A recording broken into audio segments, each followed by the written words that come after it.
আজকে মিটাবার ষড়যন্ত্র, অপরদিকের পিছনে পুরো ভারতের মুসলমানদের ঘরে নাগরিকহীন করে এদেরকে গণহত্যা করার একটা ষড়যন্ত্র চলছে।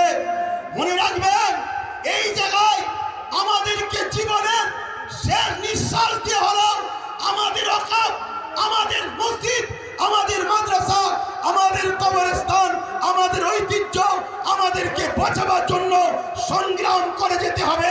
এতে আপনারা তৈরি আছেন না নাই বলুন? তৈরি আছেন তো নাকি? আর মনে রাখবেন, কেন্দ্রে আজকে যে সরকার আছে, কাল বেটা মরে যাবে, অন্যজন আসবে, পরশুদিন আবার কেউ চলে যাবে, অন্যজন আসবে। কত সরকার এসেছে, কত সরকার চলে গেছে, কত রাজ্য এসেছে, কত চলে গেছে, কিন্তু মনে রাখবেন এ দেশের একটা সংবিধান আছে। এই সংবিধান আমাদের ছিল, আছে, থাকবে।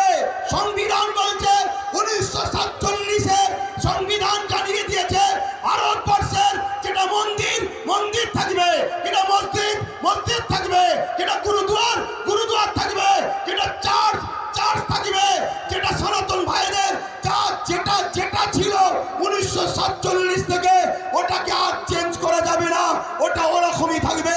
তাই এই আইনকে সামনে রেখে আমি বলতে বাধ্য হচ্ছি, কেন্দ্র সরকার শুধু ইসলাম মসজিদ মাদ্রাসার বিরুদ্ধে নয়, কেন্দ্র সরকার আমার দেশের সংবিধানের বিরোধী লেগেছে। অতএব সংবিধান আগে না কেন্দ্র সরকার আগে? সংবিধানকে বাঁচাবার স্বার্থে কেন্দ্র সরকারের বিরুদ্ধে আমাদেরকে বুকে তাজা খুন দিয়ে হলো লড়াই করতে। কারা পারবেন উঠে দাঁড়ান? লড়াই করতে পারবেন আপনারা? লড়াই করতে পারবেন? লড়াই করতে পারবেন? আজ থেকে অঙ্গীকার নেন, কেন্দ্র সরকারের পক্ষে কারো কথা এই বাংলার বুকে আমরা হতে দেব না। এতে আপনারা রাজি আছেন না?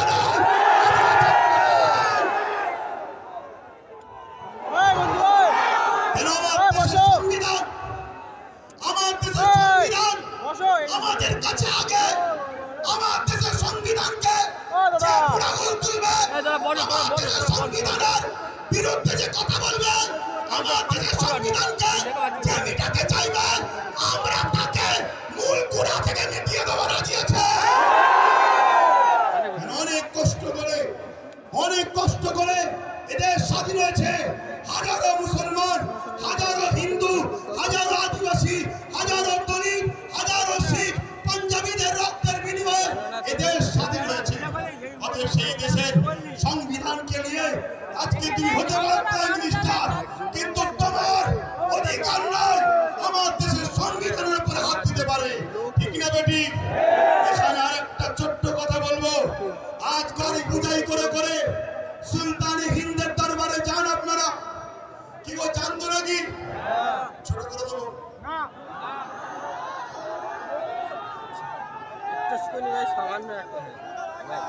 শোনেন, অসুবিধা হচ্ছে আপনাদের। আমি আন্দোলনে নামিনি, নেমেছি যখন এর সাত শেষ দেখে ছাড়বো। আপনারা আছেন তো নাকি? আছেন তো নাকি? মনে রাখবেন, এই আন্দোলনটা করবেন কার সাথে? হ্যালো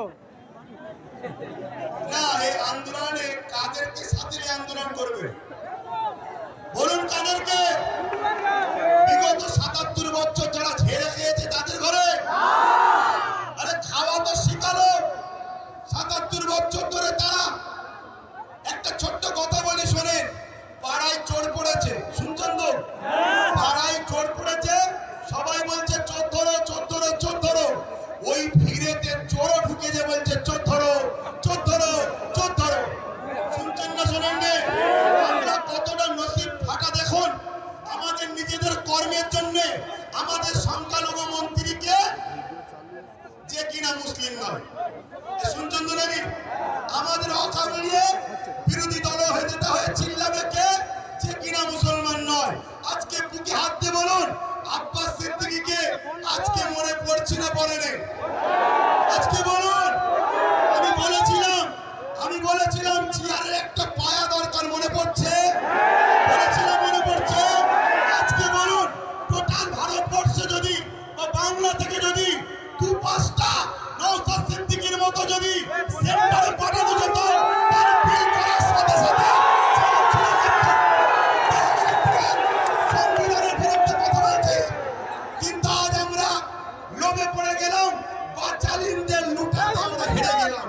কিন্তু মনে রাখবেন এই লড়াই অনেক দিন ধরে, আগামী দিন অস্তিত্ব বাঁচাবার জন্য যেমন আমাদেরকে রাজপথে সংবিধানের অধিকার নিয়ে লড়াই করতে হবে, ঠিক তেমনি সংবিধানের অধিকার নিয়ে নিজেদেরকে বাঁচার জন্য, নিজেদের অকাপ বাঁচাবার জন্য একটা চেয়ারের পায়ারও দরকার আছে না নাই?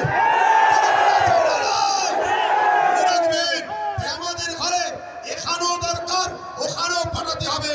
যখনই সংবিধান বিরোধী কিছু কথা হবে তখনই তারা লড়বে। আজকে বলুন, আব্বাস সিদ্দিকী ভুল করেছিল? ভুল করেছিল? এই গত দুদিন আগে পার্লামেন্টে আমার পশ্চিম বাংলার বিধানসভায় ওয়াকফ নিয়ে আলোচনা হচ্ছিল। বড় বড় দাঁড়িয়ে রাখা মুলিশে কলকাতায় দাঁড়িয়ে বড় বড় ফুটানি দিচ্ছিল, ওর মধ্যে ঢুকে একটা ওয়াকফের পক্ষে কথা বলেনি, একটাও কথা বলেনি। আমি আপনাকে রিপোর্ট বলে যাচ্ছি, কেন? ও যদি কথা বলে পরের বারে টিকিট পাবে না, পরের বারে টিকিট পাবে না। এইরকম যদি মুনাফিক মুসলমান আমাদের মাথায় বসে থাকে তাহলে আমাদেরকে লুটবে না তো কাদেরকে লুটবে? এর জন্য আমাদের দোষ আছে না নাই? আগামী দিন বাচ্চাদের ভবিষ্যতের স্বার্থে ওয়াকফ হলো সব থেকে বড় ইস্যু। এটা যদি মিটে যায় তোমাদের সব অস্তিত্ব মিটে যাবে। ওয়াকফ যখন থাকবে না, তুমি ভারতে স্বাধীনতার আগে ছিলে প্রমাণ দেখাতে পারবে না। আরে তোমার মসজিদে থাকার পরও প্রমাণ দেখাতে পারছো না, তারপরে মনে রাখবে তখন তোমাকে বলবে যদিও থাকে থাক, ভোটটা দিতে পারবে না। শুনছেন না শোনেন না? এই বিরাট বড় নাটক, অনেক বড় চেঞ্জ চলছে। মনে রাখবেন বিগত দিন যা বলেছি আজকে সেটা ঘটছে না ঘটেনি। আজকে যেটা বলছি যদি ঘুমিয়ে থাকো, অগ্রাহ্য করো, তাহলে আগামী দিন কিন্তু ওগুলো ঘটবে। তখন কিন্তু আব্বাস সিদ্দিকী আর বলার জন্য থাকবে না। এটা বলে দিয়ে গেল, এই লড়াই আমাদের জীবন মরণের লড়াই, এই লড়াই আমাদের বাচ্চাদের লড়াই। মুসলমান আমার কওমের ভাইরা, ওঠাও, অন্য সমাজের মানুষের সঙ্গে ওয়াকফ নিয়ে নিজেরা বন্ধুর মতো আলোচনা করো, তাদেরকেও বুঝাও যে ভাই এই লড়াই কোনো হিন্দু মুসলমানের লড়াই নয়, এই লড়াই অন্য কোনো জাতি ধর্মের বিরুদ্ধে লড়াই নয়। এটা কেন্দ্র সরকার বিভাজন লাগাতে চাইছে। এই লড়াই আমার অধিকার, আমার যেটা গণতান্ত্রিক রাইট, আমার সংবিধানের রাইট, এই রাইটকে কেন্দ্র সরকার লুটছে, এটা মানুষকে বুঝাও। আজকে ছোট্ট একটা কথা বলি, আজকে আজমির শরীফে নাকি হিন্দু ভাইদের কোন একটা বিশ্বাস, শিবলিঙ্গর কি ধর্মীয় একটা কিছু ব্যাপার আছে। আমি ভাই কারো ধর্ম নিয়ে বেশি কথা বলা পছন্দ করি না, এটা প্রেমের জিনিস। কিন্তু আমি আমার হিন্দু ভাই, সনাতনী ভাই শ্রদ্ধার সাথে জানাচ্ছি, বলুন তো ভাই, যখন খাজা গরিবের নওয়াজ হুজুরের রওজা তৈরি হয়, আজ থেকে প্রায় 800 বছর আগে আলাউদ্দিন খিলজি তখন ছিল, তখন তো হিন্দুস্তানে হাজারো লাখো হিন্দু ভাইরা ছিল, আজমিরেও ছিল। কই তখন তো কেউ কথা তোলেনি যেটা আপনি শিবলিঙ্গর আমাদের তীর্থভূমি আছে সেটাকে ভেঙে কেন আপনি করলেন? তারপরে আরো অনেক হুকুমতরা এসেছে, কই কখনো তো কোনো হিন্দু ভাই, সনাতন ভাই আওয়াজ তোলেনি। তারপরে ইংরেজ এসেছে, আজকে আমার দেশে এই বিজেপির অটল বিহারী বাজপেয়ী সাহেব এসেছে, কই তখন তো আওয়াজ ওঠেনি। এটা শুধুমাত্র আমাদেরকে ব্রেন ড্রাগাইট করছে, হিন্দু ভাইদের করে বোকা বানানো হচ্ছে। শ্রদ্ধার সাথে বলছি, আপনারা নিশ্চয়ই জানেন LIC কে বিক্রি করে দেওয়া হয়েছে। LIC তে চাকরি গেছে কাদের? খারাপ নেবেন না, LIC মুসলমানরা চাকরি করে না, আমার হিন্দু ভাইদের চাকরি গেছে। হকারকে বন্ধ করে দেওয়া হয়েছে, কাদের কাছে চাকরি বলুন? আমার হিন্দু সনাতন ভাইদের। শুনুন আমার হিন্দু ভাইরা, সনাতন ভাইরা, শ্রদ্ধা দিয়ে বলছি, যতটা আপনি ভারতকে ভালোবাসেন আমিও ততটা ভালোবাসি। আমি আপনাকে ছোট করছি না, তবে আমার ধর্ম বলছে দেশকে ভালোবাসা, দেশের জন্য মরা এটা আমাদের জন্য পুণ্যের কাজ। দেশকে আমরা এতটাই ভালোবাসি, তাই আপনাদেরকে শ্রদ্ধার সাথে জানাচ্ছি, মনে রাখবেন রেল বিক্রি হয়ে গেল, জিনিসপত্রের দাম কিভাবে চলছে, একটার পর একটা, কারেন্ট থেকে শুরু করে এয়ারপোর্ট থেকে শুরু করে সব বিক্রি হয়ে যাচ্ছে। তাই আইকে চোখকে ঘোরাবার জন্য এই সব ষড়যন্ত্র চলছে। আসুন আমার সনাতন ভাই, আদিবাসী ভাই, দলিত ভাই, সাঁওতাল ভাই, শিখ ভাই, পাঞ্জাবি ভাই, ভারত আপনার, ভারত আমার, ভারত আপনার, ভারত আমার। আমি বলছি ভারত আপনার, আপনার আপনার আপনার, আমি আপনার। ভাই, আমারও ভারত। আসুন মিলেমিশে যেভাবে ব্রিটিশের কালো থাবা থেকে আমার দেশকে আজাদ করেছি, এই সকল অশুভ যারা দেশকে লুটছে এদের হাত থেকে আমরা দেশকে আবার নতুন করে ফিরিয়ে সুন্দর করে সাজাবার জন্য কাঁধে কাঁধ মিলিয়ে চলি। মনে রাখবেন আমার সনাতন ভাই, আদিবাসী ভাই, দলিত ভাই, সাঁওতাল ভাই, ভারতবর্ষ হলো একটা গাছ, একটা গাছ, একটা বট গাছ বলেন আর যে কোনো গাছ বলেন, একটা শক্তিশালী বড় গাছ। এই গাছের অনেক শিকড় আছে, এই শিকড়ের নাম একটা সনাতন, একটা আদিবাসী, একটা দলিত, একটা সাঁওতাল, একটা বাগদি। মনে রাখবেন আমার ভাইরা, একটা শিকড়ের নামও মুসলমান। যদি একটা শিকড় কাটে গাছ দুর্বল হবে, অর্থাৎ দেশ দুর্বল হবে। মনে রাখবেন আমরা কারো দয়াতে খাই না, আমরা খাই রাজ্জাক আল্লাহর দয়াতে খেয়ে থাকি। এখানে মনে রাখবেন আজকে সব ষড়যন্ত্র চলছে, এই ষড়যন্ত্র থেকে আমাদেরকে খুব বুঝে বুঝে পা ফেলতে হবে। তাহলে এই লড়াই হিন্দুদের বিরুদ্ধে নাকি আদিবাসী, সাঁওতাল, বাগদি, খ্রিস্টান না, কোন ভারতীয়দের বিরুদ্ধে লড়াই নয়। এই লড়াই সংবিধানের পক্ষে, সংবিধান মিটানোকারী কেন্দ্র সরকারের বিরুদ্ধে আমাদের এই লড়াই, ঠিক না বেটি?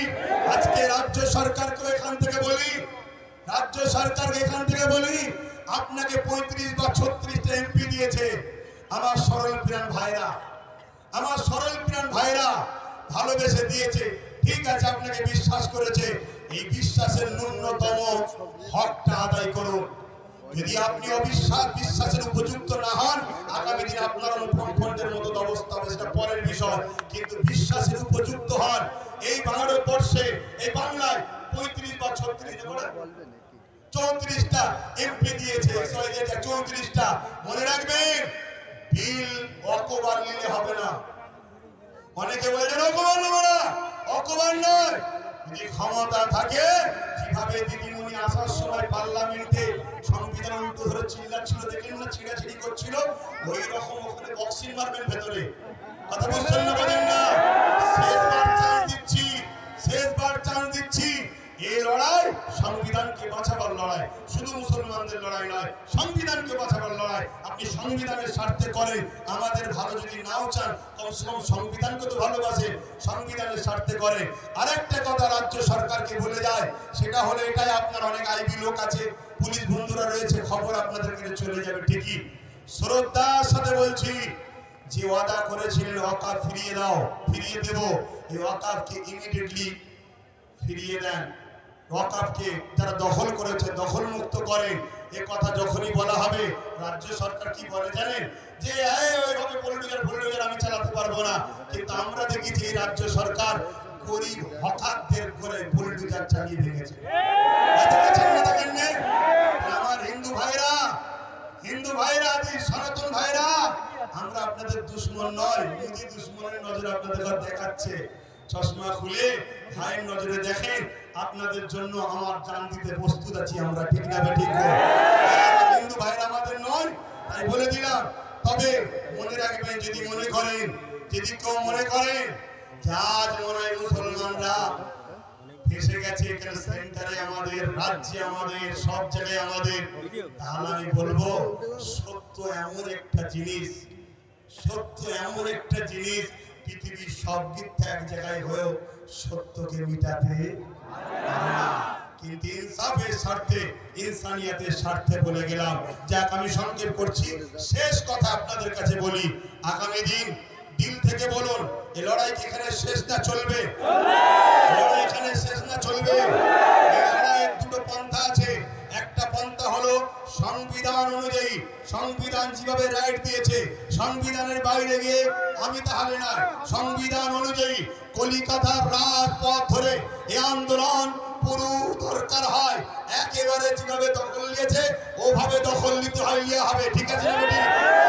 কথা বলেন, দরকার আছে না? না, মনে রাখবেন, এই লড়াই চলবে, কিন্তু সংবিধানের ডায়েরির মধ্যে থেকে, সংবিধানের আন্ডারে থেকে, সংবিধানের বাইরে গিয়ে নয়।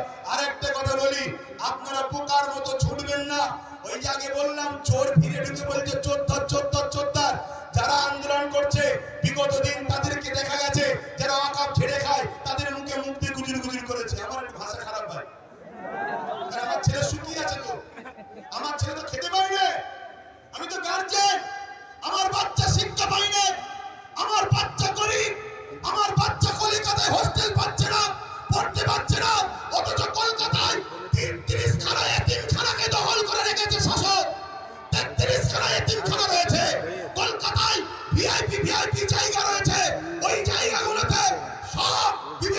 কোটি হয়ে যাচ্ছে, কোটি কোটি টাকা লেনদেন হচ্ছে রাজ ক্ষমতার জোরে।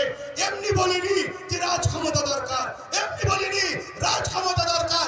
আরে আব্বাস সিদ্দিকী আসবে না, ওই নওশাদকে দিয়েছে, ওটাই থাকবে তো দেশে। যেটা করছি করবো, কিন্তু তোমাদেরকে ভাবাচ্ছি, তোমরা ভাবো, তোমরা ভাবো। আজকে বিধানসভায় এতগুলো তো মুসলিম এমএলএ রয়েছে, এমপি রয়েছে। এই গত কদিনে, এই গত পরশু দিনে আলোচনা হয়েছে, কারো মুখে কথা নেই। তোমাদের নওশাদ, তোমাদের ভাঙড়বাসী, তোমাদের নওশাদ, তোমাদের নওশাদ, তোমাদের এই ভাঙড়ে পাওয়ার ক্রিকেট যখন তৈরি হয় 3 বিঘে অকাপ জায়গা ঘেরে দিয়েছে। আমি বলে যাচ্ছি মিলিয়ে 3 বিঘে ওয়াকাফের জায়গা পাওয়ার গ্রিডের নামে নিয়েছে। পাওয়ার গ্রিডের প্রয়োজন আছে না নাই ভাঙড়বাসী জানে, ও বিষয় যাচ্ছি না। আরো জায়গা আছে তো, কিন্তু ওয়াকাফ নিবি কেন? কথা বুঝে আসছে? আমি একটা ছোট্ট কথা বলবো। অনেকে বলতে পারে নওশাদ কি করলো, আমি একটা কথা বলবো। ওর আমি বড়, আমার ধর্মের হিসাব অনুযায়ী ও আমার জুতো ঘুরে দিতে হবে। বড় ভাই আমি, সম্মানের দিকে কথা বুঝে আসছে। আমি ওর নাম করতেছি। আমি একটা ছোট্ট কথা বলবো। ভাঙড়ে এয়ারপোর্টের নামে জমি নিতে গেছিল, জানেন তো? নিতে পেরেছে না? তোমরা গেছো, তোমরা তোমাদের নিজেদের তকদিরকে আল্লাহর হুকুম তো বটে করেছো ভালো। কি যদি ও না থাকতো, অন্য কেউ থাকলে একদিন সই করে জমিলে লাখ লাখ হাজার হাজার মুসলমানদের ঘর উঠছে। আমাদের হচ্ছে, কিন্তু ওই নেশার ঘোড়া কোনো কাটেনি। শুধু একটাই করো, যেখানে মুসলমান গ্রুপ বেশি হয় কেস দিয়ে তুলে দাও, না ভোটাভুটিতে ভাগ করে দাও, আর না হয় জমি অধিগ্রহণের নামে কেড়ে দাও। তো ভাই আমি আর কথা বাড়াবো না। আগামী দিন আপনারা আমার সাথে আছেন তো নাকি? কথা বলুন, আছেন তো নাকি? একেবারে সত্য হাত তো, এটা একদম কোনো ধোকা নয় তো। অনেক কষ্ট করে যেতে হবে, কার্ডের পয়সা খরচ করে। সরকার নয়, আমি সরকারি ফান্ড নেই, সরকার নয় সরকারি ফান্ড নেই। আর আমাকে পিছন থেকে সরকারও দেয়নি যে আব্বাস তুমি একটু নেমে যাও। আমাকে বলেনি, শুধু ওইদিকে বলো না, 8 আনা যে খাবে সেও চোর, 1 টাকা যে খাবে সেও চোর। কথা বুঝে আসছে না? নাই তো সেই জায়গায় হাত নামান। আগামী দিন বাপ ভাই আমার সবাইকে একটু সংগঠিত হতে হবে। মা বোনেদের ঘরে বাড়ি বাড়ি গিয়ে শোনাবেন যে ওয়াকাফ আমাদের বাঁচাতে গেলে গণতান্ত্রিক প্রক্রিয়ার সংগ্রাম যেমন, আর একটা হলো কি লাঠি তৈরি করতে হবে। হচ্ছে সেখানে যদি আপনার লোক থাকে, বিল ধরে ছিঁড়ে ফেলবে, বেশি কথা বললে চেয়ারের উল্টো দিতে দেবে। দরকার আছে না? কেন তুমি সংবিধান নিয়ে কাজ করছো? এর জন্য লোক দরকার আছে। আর এই ত্যাগ স্বীকার করতে আপনাদের ঘরে একটা জিনিস করতে হবে, কি নিজেদের মধ্যে আমি বড় হব, আমি বড় হব, আমি বড় হব এই স্বপ্ন ছাড়তে হবে। নিজের বাচ্চার ভবিষ্যতের জন্য আসো, সবকিছু কুরবান করো, লোভ লালসা কুরবান করো, চিটিংবাজি ধোঁকাবাজি কুরবান করো।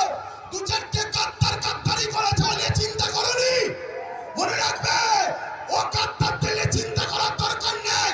আল্লাহ যেটা করে ভালোর জন্য করে। পচা খান মুড়ি আর ভালো, কারো জন্য কোনো কিছু আটকায় না। তো যাক, কেন্দ্র সরকারের বিরুদ্ধে আমাদের এই সংগ্রাম আজ থেকে শুরু হলো 6 ডিসেম্বর, আগামী দিন চলতে থাকবে। শেষ কথা আবার বলি, বাবরি মসজিদ ইনশাআল্লাহ, বাবরি মসজিদ ইনশাআল্লাহ, বাবরি মসজিদ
হাত দিয়েছে।